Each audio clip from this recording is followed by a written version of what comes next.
It is January 10th, 2025. And if you only followed the Western media, then you would think that Kiev had launched some sort of victorious counteroffensive in Russia's Kursk region and that it was making a massive difference in the overall war, that Kiev's forces had really taken Russian troops and the Kremlin and everyone else by surprise. But if you paid attention to what was actually happening, if you follow independent media and alternative sources of news, then you would know that that's not exactly what's happening on the ground. You would know about Russia's very swift response to Kiev's offensive, and you would also know that the more time and effort that Kiev throws into this incursion into Russia's Kursk region, the more it is harming them on the front lines in the Donbass, where Russian forces are continuing to advance. This week, taking a key Ukrainian stronghold of Kurakhovo and moving even closer to the other major Ukrainian stronghold of Pokrovsk. So, what does all of this mean for where the war stands and where it could be headed as the U.S. is set to change its president in just 10 days with Donald Trump coming back into office? What kind of a message is Kiev trying to send to him? Well, we discussed all that and more with a special guest earlier. So let's take a listen to that conversation now. Joining me now to discuss is international relations and security analyst Mark Sleboda. Mark, thanks so much for taking the time to join me. Rachel, thanks for having me. It's always an honor and a pleasure to be on the show. Always good to have you. Now, I want to get your take on the latest here because I know that Kiev's forces, of course, they launched an incursion into Russia's Kursk region back in August. And then this week, they launched what is being described by the Western media as a counteroffensive. And just Excuse me.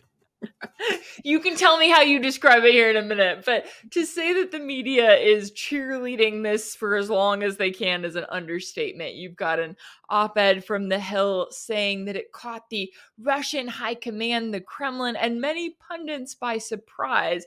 Now, we know that the more effort that Kiev puts into Kursk, the more it harms them on the battlefield, and Russian forces are already advancing. So what do we know about this offensive, this action that they're taking, and what do you make of the timing of it all? Okay, so we had just finally gotten to the point where the Western mainstream media had finally owned up and admitted that the Kursk, Fool's Crusade, as I like to call it, was a strategic disaster and a blunder and was going horribly for the Kiev regime. With the incursion zone down to about 40% of what it had been, and that's only with the continual sacrifice of reinforcements, quite often, freshly conscripted people off the street with at best a week or two of training before being thrown to their deaths in Kursk, and we had finally reached that point of mea culpa, where the Western mainstream media was not necessarily admitting how bad they had gotten it by applauding and cheerleading the Kursk incursion when it happened, but at least they had reached the point where they admitted that it had all gone terribly wrong, and we're back again. I mean, it's just. So, first of all, as to the idea that the Kremlin and pundits had been caught by surprise. No. First of all, I'm certainly not the only one, but it was quite obvious that the Kiev regime was about to launch a new suicidal offensive. Now, I've been talking about that on multiple venues for the last couple of weeks. I did not expect Kursk, I will admit that, right? But I don't think that this is it either. I think this is a prelude, a distraction. Whether they'll actually be able to pull off a full-fledged, real offensive elsewhere, say Bryansk, in the south towards the Zaporozhye nuclear power plant, once again trying to regain control of that. Perhaps Moldova towards Transnistria. or even the Belgorod region is an outside possibility. I still think they're going to make an attempt at one of those places. And it was quite obvious that they've been building up forces for that. It's quite obvious in the last 4 or 5 months of Western military supplies that too much of it has not appeared on the battlefield yet. In particular, hundreds of U.S. strikers. Australia sent some 50 older Abrams, lots of ammunition, artillery pieces, lots of things that hadn't yet appeared in sufficient enough numbers on the battlefield to show that it was being used to plug holes. And then, it was no secret, right, that the Kiev regime was trying to stand up 14 new brigades as a result of their mobilization, their mass forced conscription campaign. And even if their mass forced conscriptions campaign, by their own estimates, fell far short of their goals, it was still enough, to kit out these new units. And I mean, we had the Kiev regime's top general, Syrskyi, saying well before the holiday, back in November, that they were going to launch a new offensive. It was hardly a secret, right? Now, as to Kursk, what is going on in Kursk is not an offensive. It's not a counteroffensive. In fact, it's rather offensive to hear this thing called an offensive. It is a local counterattack. That is all that we have seen thus far, right? And it's a significant local counterattack, but when you're attacking 3 small hamlets and are not able to fully take, even in the beginning, any of those in your initial surge, all in the same direction, all rather close to each other, that's not an offensive, right? The numbers of troops, and we're talking maybe a understrength brigade, maybe an understrength brigade. That's all we're talking here. So first of all, I don't believe this is it. I think we're going to see something later, probably much later in the winter. And I'm going to mention something in right here, right now. The battlefield conditions in Ukraine right now are bad. Right? What makes in this part of the world, right? Winter is a campaign season here, right? Winter is not something that you stop fighting for. When the ground gets good and frozen, hard and solid, suddenly, fields, you get capable of large movement off road of tanks and armored vehicles and everything like that. It's good fighting weather, right? As long as you're down below minus 10 Celsius for a significant period of time, a month or 2 months, then that's excellent fighting weather, right? Now compare that on either side to the a wet late autumn, right? Or a wet spring, which are mud season, right? Rasputitsa, right? That's terrible fighting weather. Russia hasn't stopped fighting during the mud seasons, but the nature, right? What you can do and get away with changes. And right now, this is terrible fighting weather because the weather in Ukraine is well above freezing. It's raining. It's muddy. It's not good conditions for an offensive, right?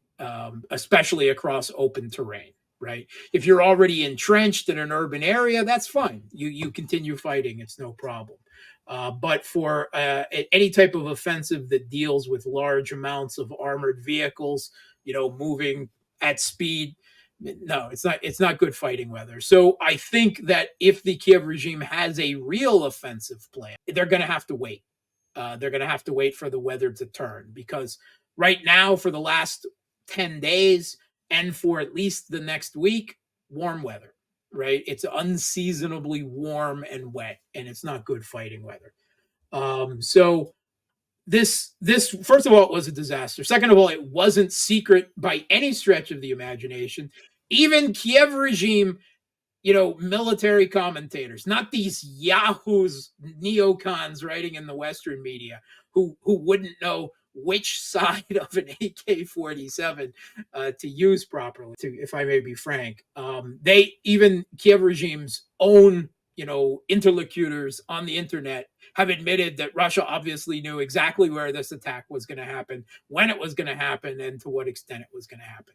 And they complained very loudly, again, in the Ukrainian analyst social media, that even the 2 days before this counterattack was launched, Spanish military bloggers were talking about exactly that plan and where it was going to be, right? Openly on the internet, right? So, I mean, if even Spanish military bloggers, I think we can say that the Kremlin knew about it too. And the results, how Russia has quite handily dealt with this, the equipment they had on hand to deal with it, including they had Ka-52 gunship helicopters already in the area, ready to take out vehicles and everything.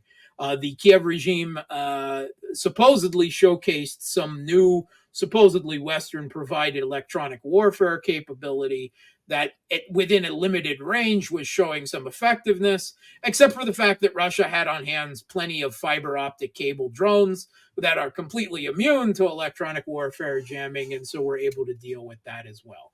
They managed at the high point to surge into some streets in 3 minuscule little hamlets, and they never progressed any further than that, and they've been driven back from most of that. So this wasn't successful. It wasn't a surprise. It wasn't, in terms of strength, an offensive or a counteroffensive. Almost nothing in this Hill story that you're referencing is true. Almost nothing, right? It's amazing. It's like 100% completely false. So, and while this offensive was going on and Russia was dealing with it, Russia was still continuing their own offensive in the Kursk region, particularly to the south of Suja, where they continue to work to isolate off. Suja is the largest urban center that they were able to take in this Kursk backwater, the largest one, right? And to call it a town, we're talking Suja, right? This is, everything is based around Suja. And now the whole pocket is essentially, the whole incursion zone is a pocket around Suja. Before the incursion, Suja had somewhere between 4,000 and 5,000 people. That's it. That's the biggest thing that they've managed in that whole area. That's when we say that Kursk is a backwater of little hamlets. It is, right? It's a forested hamlet of little backwaters. And even in Suja, it's really hard to billet large numbers of troops and vehicles because you don't have many buildings to hide them in, right? To protect them in. But they're fighting around Suja. Russia has already surrounded very tightly. They're cutting away at the south to further cut off the supply lines and eventually, maybe even put it into a cauldron if they don't withdraw. But that hasn't stopped, even as Russia is dealing with this counterattack and dealing with it, by all accounts, very handily and very quickly. Obviously knowing it was coming and what it was going to consist of. They haven't stopped their own offensive operations in the Kursk area to further cut away at this Suja pocket and to put Suja into, well, maybe more than pinchers at this point, maybe a cauldron. So the Kursk Fool's Crusade, I don't want to call this 2.0, the Kursk Fool's Crusade 1.2, right, is an abject failure. It served absolutely zero strategic purpose. It didn't even cut to the northwest towards the Kursk nuclear power plant or Kurenovo.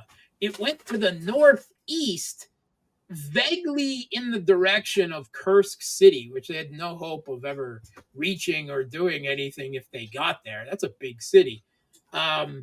Towards a village by the name of Bolshaya Soldatskaya, which means big soldier, which is kind of a joke because it's such a tiny little place. But what they thought they were going to do if they got, I have no clue. No clue. All we're hearing from Russia now is the idea that they need to impress Donald Trump Oh. ahead of Donald Trump's inauguration, and that by holding on to the Kursk zone, that's going to make they're going to trade it back in negotiations with Russia. First of all, Russia's not really interested in negotiations, so they've already made clear they're not trading anything for anything. They're going to take Kursk back within another 2 months max. Really, I mean, no matter how many reinforcements the Kiev regime keeps shoving in there, Russia keeps tightening in. And that said, it's not even the biggest strategic priority for Russia. Russian forces are still focused on the southwest of Donbass, where they're going like a steamroller.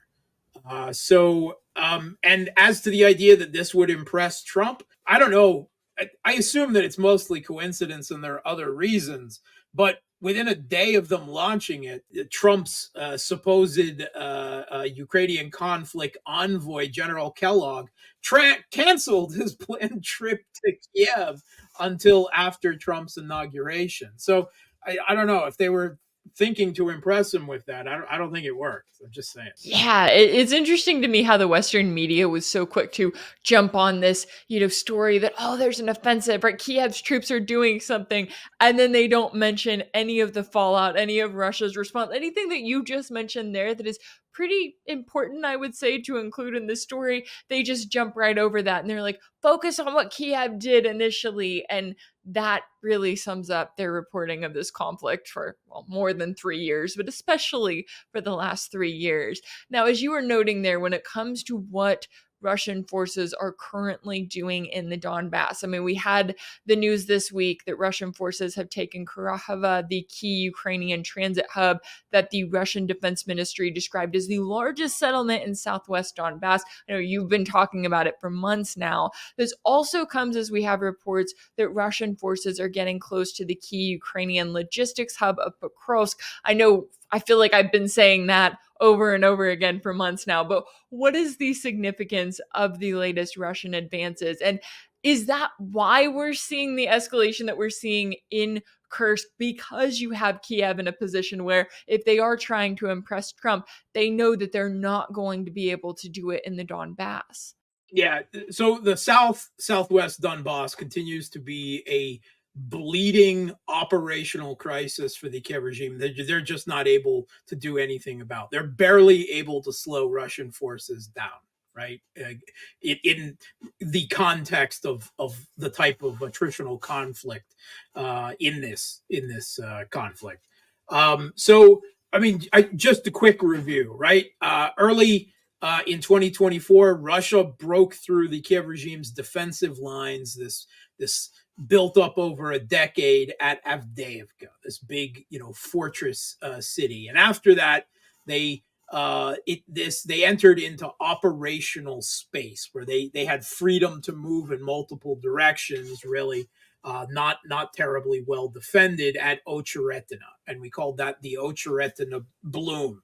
And that went further, and then eventually reached this string of three important supply, transportation, and logistics centers that had originally been well behind the Kiev regime's defensive lines. And that was Sleboda, Kurakhovo, and Pokrovsk. And first, Sleboda was captured by Russian forces, and then in the last week, Kurakhovo, and Pokrovsk is already well being taken into pinchers and is going to suffer the same fate. I think it might take 2 or 3 months for the siege of Pokrovsk to fully take, but this will really cripple the Kiev regime's supplies. Not only to the south central Donbass, but to the entire Donbass. And there's several other significant things there. First of all, the Kiev regime's most important southern fortress has also been taken in this time, Ugledar, that had resisted Russian efforts for years. The New York, the Toretsk, New York agglomeration, another of these key defensive lines. New York fell really quickly. And also in the last week, Toretsk has been cleared by Russian forces, right? The Russian Ministry of Defense hasn't fully announced it yet, right? And they're still demining, de-booby trapping. There might be a few isolated pockets of Kiev regime forces hiding in basements somewhere. But Toretsk has also been taken, and Russian forces are already moving on, already quite some distance further away from Toretsk. So you'll hear Toretsk announced officially by the Russian Ministry of Defense in the next week, I would think. And that's another big deal because that was a very heavily fortified area. And now it's all about Pokrovsk, and importantly also for Kurakhovo. West of Kurakhovo, there's nothing, right?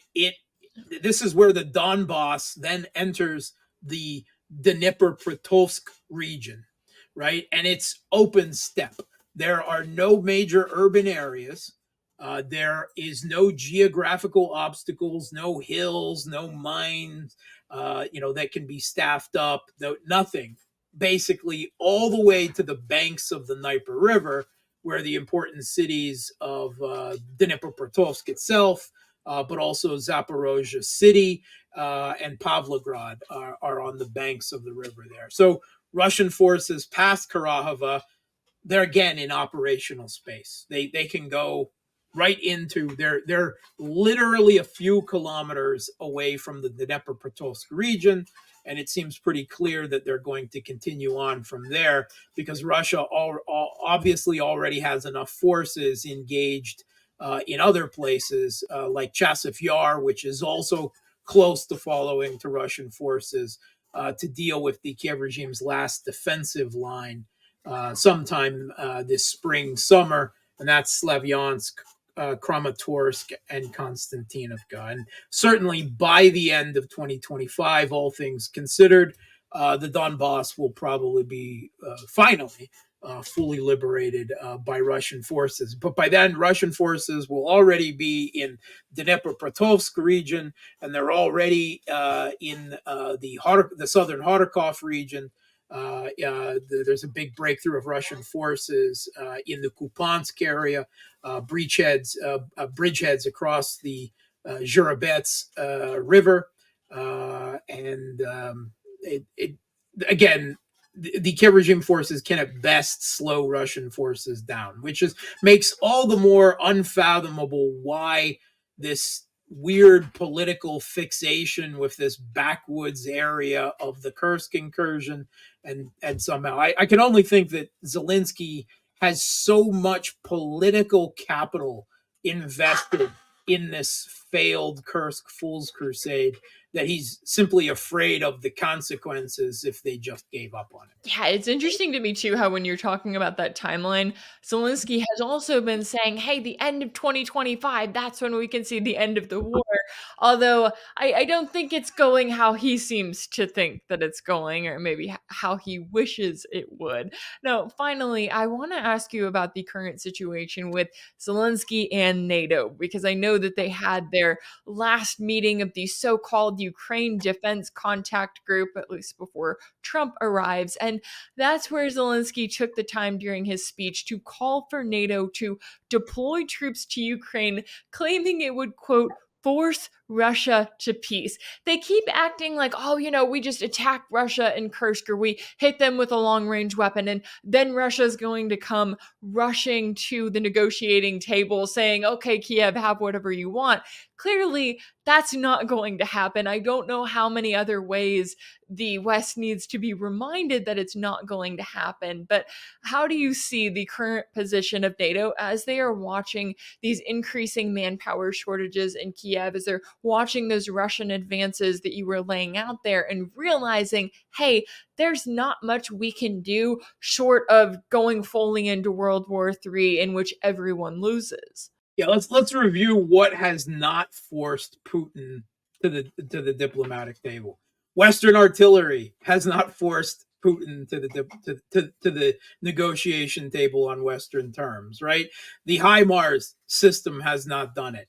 Western tanks, right? The Abrams, the Leopards, the Challengers, the Wonderwafts that we heard so much about, all abject failures on the Ukrainian battlefield. The long-range strike with ATACMS, ballistic missiles, and the Storm Shadows and Scalp, the British and French cruise missiles, have not forced Putin to the negotiation table and haven't even really had that much of an effect on the battlefield, no matter whether they're using it in, the new Russia or old Russia, pre-2014 Russia. Russian air defense and electronic warfare, 6, 7, 8 times out of 10 are taking them down, no problem. And on top of that, we have the F-16s. The F-16s have showed up. Have they turned the tide of battle? Have they forced Putin? All they've got left now, they're not going to get the Tomahawks. That's pretty clear. I know Zelensky briefly brought that up, but he's already given up on that. That all they have that can save them at this point is save them. And I don't actually believe it would save them. But at least the only thing they have left to cry for is NATO troops itself. And maybe if Biden or Kamala Harris had won the election, maybe that might eventually be a possibility. But with Trump, and I don't expect a lot from Trump. I don't expect peace to come from Trump. I don't expect negotiations to go anywhere, really. Once Trump is inaugurated, I think Russia, that no American president can actually meet Russian terms, and that it will just eventually have to be decided on the battlefield. But it seems to me, with as strong a position as that Trump has taken, that it is very unlikely that the U.S. would send troops to Ukraine under Trump. And if the U.S. isn't going to do it, the Europeans aren't going to do it, because the Europeans would only do it, the French, the British, the Poles, if they had the belief that once they start getting overwhelmed, which would be very quickly, that the Americans would start storming in behind them. NATO, Article 5, blah, blah, even if it doesn't really apply, would be called. And I honestly believe that Trump would be happy to say, yeah, you started it, you do it, you deal with it, right? So for the first time, now things could change, right? Trump could be assassinated, something could go on as Russian forces start moving towards Kiev or Odessa in a year or two eventually. Lots of things can happen. But right now, for the first time, I don't see any short to medium term possibility of NATO troops on the ground. And if the British and French or Polish are stupid enough to put them there, they're just going to be wiped out, right? And I don't believe right now that there is the political will for American troops to come and rescue them. And I honestly don't think that American troops could rescue them. If the U.S. can't even provide enough artillery shells for the proxy Kiev regime, right, then how are they going to fight an artillery-heavy, land-centric war of attrition against Russia, in the middle of Eurasia, right, in Russia's backyard? No, I think it's pretty obvious that Russia has won this battle, this conflict on the battlefield, and the U.S. may want to continue to bleed Russia through every last Ukrainian for a longer period of time. But I don't think that the U.S. is going to enter this war themselves at this point, not with Trump as the president. That seems unlikely to me right now. But things can change. That may be the most positive forecast I've ever gotten from No, Mark. I don't necessarily have any. I don't have Right. any hopium in Trump or anything like that. It's just that doesn't seem politically possible at this moment. False flags can change things and everything, but Trump is so anti-NATO and so anti the EU leaders that are right now leading European countries that it's personal for Trump, right? He doesn't like Zelensky. He doesn't like Olaf Scholz. He doesn't like um, um, Keir Starmer, right? I mean, Keir Starmer sent people to campaign against him in the United States. The stupidest of these European leaders. And Trump will absolutely not do anything to save their butts if they put it on the line. And I think they know that. I think even Macron knows that at this point. So again, things might have been very different if Kamala Harris had won or Joe Biden could win, and things could still change, in a Trump presidency down the line. But for the next 6 months to a year, it doesn't seem really politically possible to me in the United States. Yeah, and I know that especially Trump wanting to make it seem like he's a populist president, right? The appetite from the public to send our brothers and friends and everyone else to go fight and die in a war against Russia. I would like to think it's not there, especially for countries across Europe that have made that very clear in recent elections. And so, yeah, I'm with you. It's always one of those you look at it and you go, okay, plenty of things could happen, but Like, where say, it's Iran, I could absolutely see him sending boys and girls to die in Iran, but in one form or another, even with long range strikes. But Ukraine, he's come down a little too hard on that for him to easily go 180 or Annalena Baerbock's 360. Yeah, that's the freedom and democracy that they speak of here, where it's like, no, we don't want war with Russia, but war with China or Iran. Oh, okay, that's all fine and Or good. They Denmark, evidently. Denmark or Panama or Mexico or I don't know, any number of countries he seems perfectly willing to go to war with, or at least to bluster about going to war with, or insinuate about going to war with. But in Ukraine, I think that doesn't for the moment seem politically possible. Yeah, when the Make America Great Again camp has decided that they now want to invade and take over Canada, I'm like, how is this improving things at home for the American I think people? I've seen this South Park episode before. Right? They're making it come to life. Well, There was a John Candy movie. I mean, for people who are old enough to remember the comedic genius of John Candy. But okay, I am not in that camp, but I may have to go look at that. Rachel. Oh, God, you wound me. Well, certainly a lot at stake here all around, and it'll be interesting to see what does happen. I know we'll certainly have a lot to talk about thanks to the incoming Trump administration and whatever they give us, and of course, what Biden decides to do in his final 10 days in office. But I appreciate you taking the time to join me today to break down all of the latest here. International relations and security analyst Mark Sleboda, thanks so much for your time and insight. Thanks for having me. If anything in this video resonated with you, be sure to like it, share it with your friends, leave a comment, and as always, don't forget to subscribe. And if you want to keep up with all of my work, make sure that you're subscribed to my page on Substack. That's rachelblevins.substack.com. That's where you'll find ad-free videos and new weekly episodes of my exclusive deep dive series for paid subscribers called Sanction. You can also catch Sanction over on my page on Patreon. That's patreon.com/Rachel Blevins. As always, thank you all so much for all of your support, and I'll see you next time.